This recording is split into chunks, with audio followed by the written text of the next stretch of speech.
National Weather Service in Lake Charles has issued a severe thunderstorm warning for southwestern Vernon Parish in west central Louisiana, northern Newton County in southeastern Texas, northeastern Jasper County in southeastern Texas until 9:30 p.m. Central Daylight Time.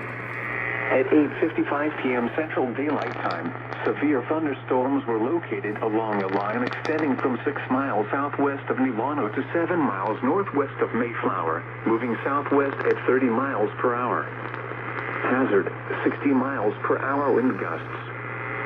Source, radar indicated. Impact, expects damage to roofs, siding, and trees.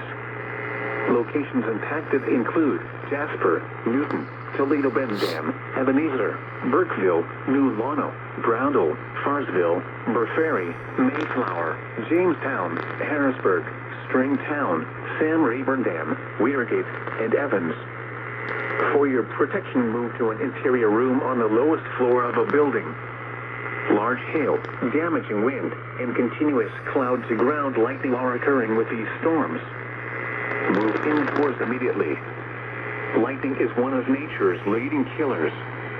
Remember, if you can hear thunder, you are close enough to be struck by lightning.